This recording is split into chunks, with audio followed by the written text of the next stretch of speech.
በዛሬው ጉዟችን 90 ከመቶ ዜጎቿ አፍሪካዊ የሆኑትንና ዓለምን በዘፈኖቿ ያሰከረችው የሪሃናን ሀገር ትንሽዬ ግን ሀብታሟን ባርባዶስን እንጎበኛለን። ባርባዶስ በሀገራችን ስሟ ብዙም የማይታወቅ ነገር ግን የኢትዮጵያ የምንጊዜ ወዳጅ ከሚባሉ ጥቂት ሀገራት አንዷ ናት። በካሪቢያን ባህር ውስጥ የምትገኝ ውብ ደሴት ነች። የሀገሪቱን ስፋት የዜጎቿን ብዛት ስናይ ከነመፈጠሯ ባናውቃትም አይፈረድብንም። ሀገሪቱ በጣም ትንሽ ከመሆኗ የተነሳ በውበቷ ተማርኮ በእግሩ ከአንዱ የሀገሪቱ ጫፍ ወደ ሌላኛው መጓዝ የጀመረ ሰው በትንሽ ሰዓት ውስጥ ሳያስበው ድንበሯን አቋርጦ ይወጣል። ባርባዶስ ሀገር ብትሆንም ጠቅላላ ስፋቷ አይደለም ከኢትዮጵያ ከአዲስ አበባ በብዙ ታንሳለች። የዜጎቿ ቁጥር ከአዲስ አበባ ነዋሪዎች ብዛት በ17 እጥፍ ያንሳሉ። በመላው ዓለም ባላት ታይቶ በማይጠገበው ድንቅ ውበቷና በአየር ንብረት ለውጥ ማሻሻያ ላይ ጠንካራ ድጋፍ በሚያደርጉት ጠቅላይ ሚኒስትሯ ነው የምትታወቀው። የዓለም አቀፏ አርቲስት የሪሃና ሀገር ናት። 99 ከመቶ ዜጎቿ የተማሩ፣ የተራቀቀ የፋይናንስ ስርዓት፣ ከፍተኛ ኢኮኖሚና የበዛ ሰላም ያላት ሀገር ናት። የሀብታሞች መደበቂያ እየተባለች ነው የምትጠራው። በተለይም ከአውሮፓና ከአሜሪካ የሚመጡ ባለሀብቶች የእረፍት ጊዜያቸውን ለማሳለፍ ይመርጧታል። የፋይናንስ ስርዓቷ ስቧቸው የሚመጡም ጥቂት አይደሉም። በዛሬው ፕሮግራማችን አየት አድርገናት እንመለሳለን። አብራችሁን ቆዩ።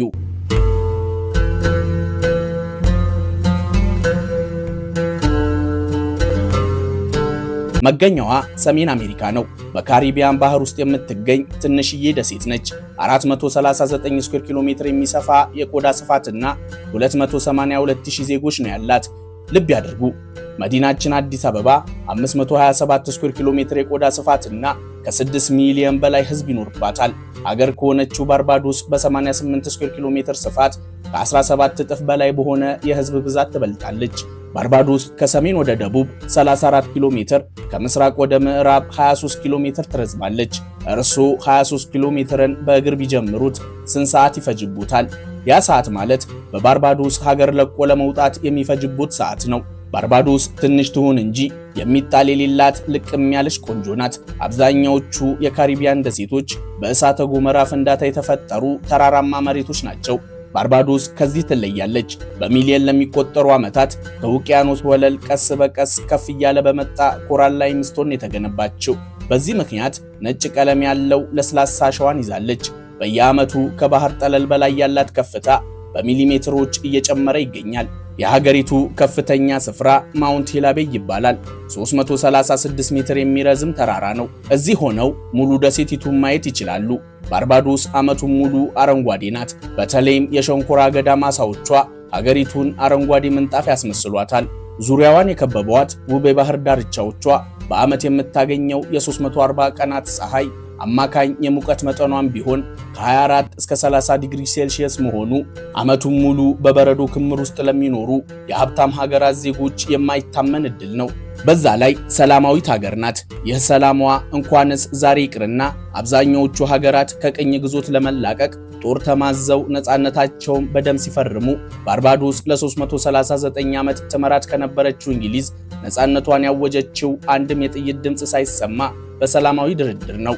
ይሁንና ሀገሪቱ ከሌሎች የካሪቢያን ደሴቶችና የቱሪስት መዳረሻዎች አንጻር ሲታይ በጣም ውድ ከሚባሉ ሀገራት ተርታ ትመደባለች። መገበያ ገንዘቧ የባርባዶስ ዶላር ይባላል። አንድ የአሜሪካ ዶላር በቋሚነት በ2 የባርባዶስ ዶላር ይመነዘራል። ይህ ፊክስድ ሬቱ ነው። ሀገሪቱ ከነዳጅ እስከ ምግብ ከውጭ ነው የምታስገባው። በእነዚህ ዋነኛ ምክንያቶች የመዝናኛ፣ የምግብ፣ የትራንስፖርትና የሆቴል ክፍያዎች ጣሪያ ይነካል።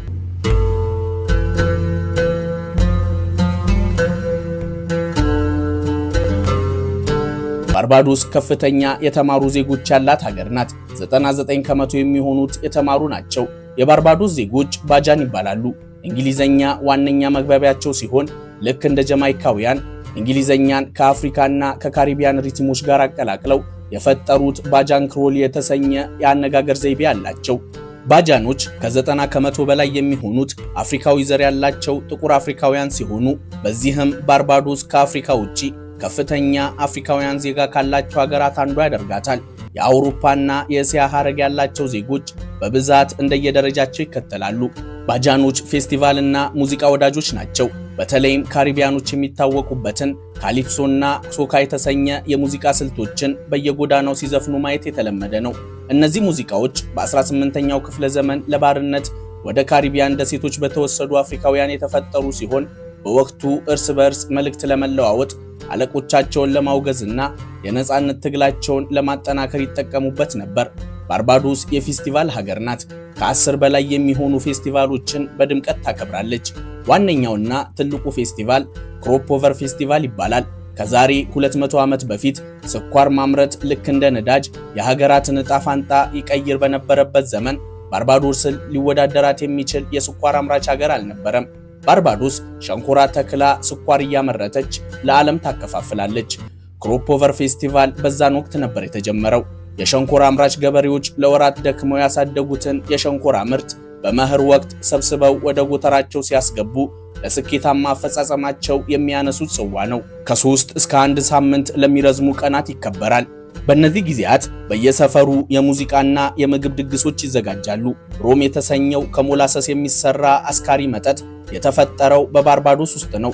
በፌስቲቫሉ ዕለት በገፍ ይቀርባል። የዓመቱ ምርጥ የሸንኮራ አምራች ገበሬም ይሸለማል።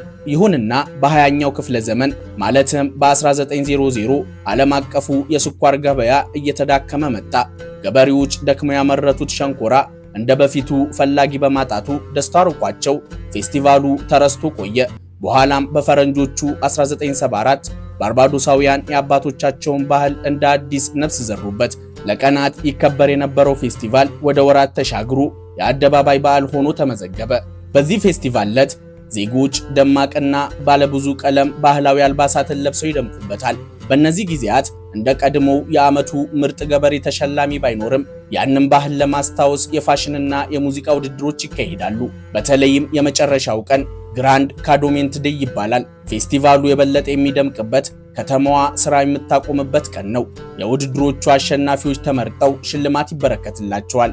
እንደ ሪሃና ያሉ ዕውቅ ሰዎች ፌስቲቫሉን በመሳተፍ ለዓለም ያስተዋውቃሉ። በዚህም በየዓመቱ ከአራቱም የዓለም አቅጣጫ የሚመጡ በሺዎች የሚቆጠሩ ቱሪስቶች ይታደማሉ።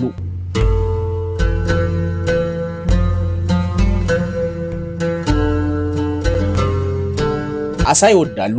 ምላሾት አዎን ከሆነ እንግዲያውስ ይከተሉን።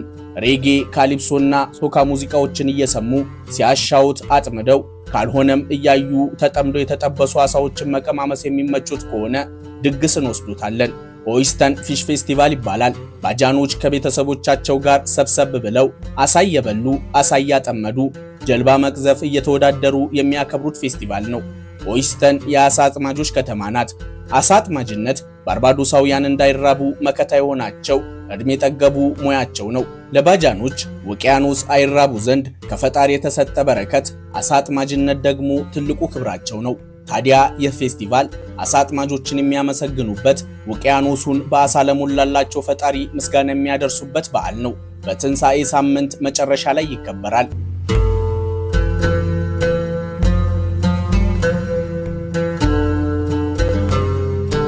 ባርባዶስ ትንሽ ናት፣ ሲበዛ ትንሽ።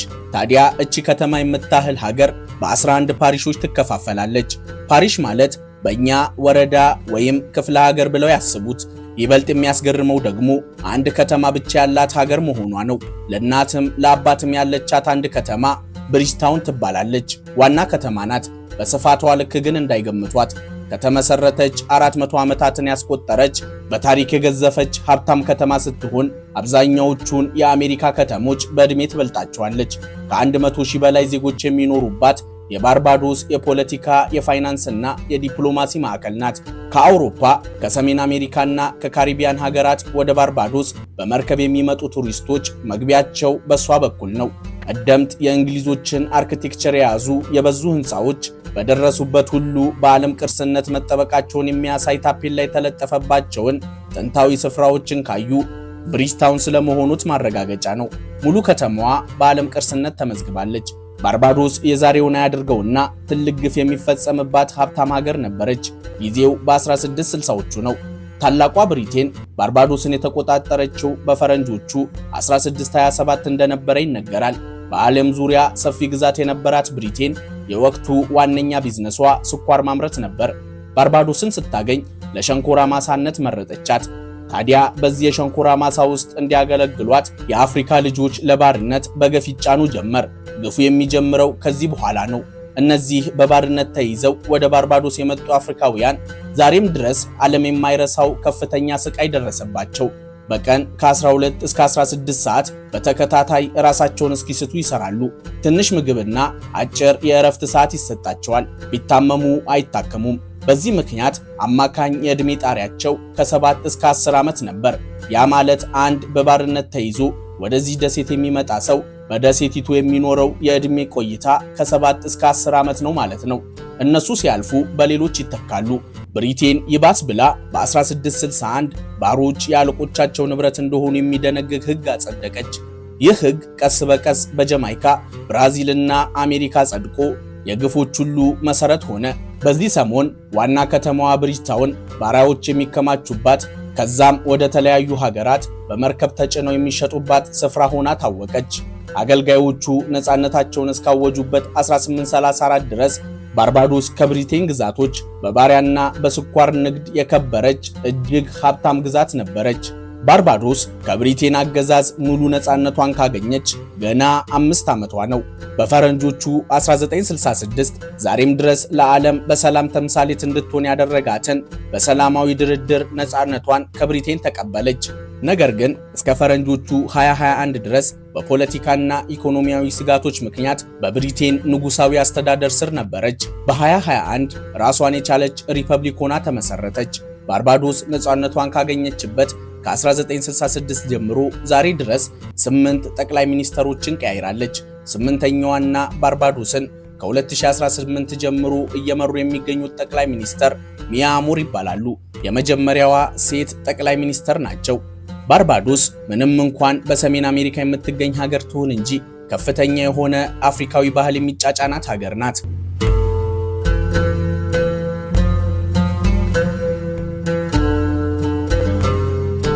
ባርባዶስ ከካሪቢያን ሀገራት ጠንካራና የበለጸገ ኢኮኖሚ ያላት ሀገር ነች። ከ7.9 ቢሊዮን ዶላር በላይ ዓመታዊ ገቢ አላት። አማካኝ የዜጎቿ የነፍስ ወከፍ ገቢ $26,000 ነው። በዚህ ምክንያት ትልቅ ገቢ ካላቸው ሀብታም ሀገራት ተርታ ትመደባለች። ቱሪዝም ዋነኛ የገቢ ምንጯ ነው።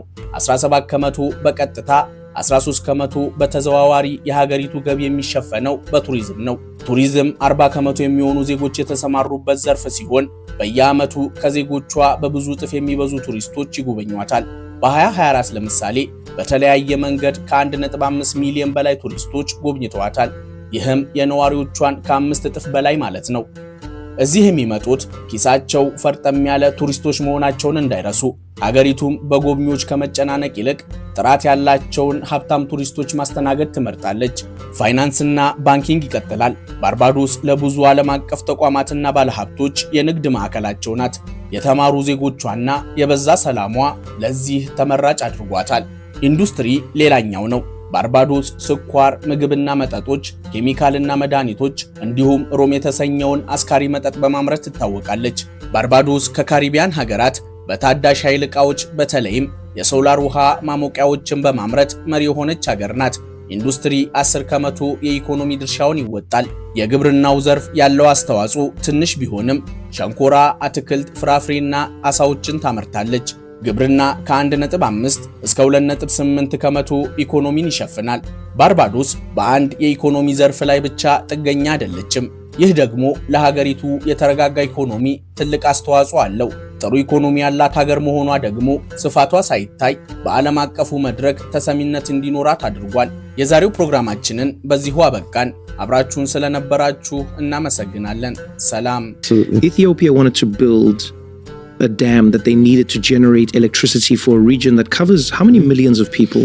Well, the population of Ethiopia is over 100 million. You're right. And only, I think, just over 50% of their population have access to electricity. Yeah, but how they funded it was fascinating. That's the story of resilience. I mean, that's the most fascinating story. They asked for a loan from the International Bank. And the bank's international community refused to fund it for whatever reasons. And the Ethiopians turned inward. and between the central bank and the banks in Ethiopia and the ordinary citizens. It's a mind-blowing story. Buying bonds, citizens giving donations. And I said to the Prime Minister 2 days ago when we opened it to Abiy, I said, look, you know that this is the 21st century Adwa.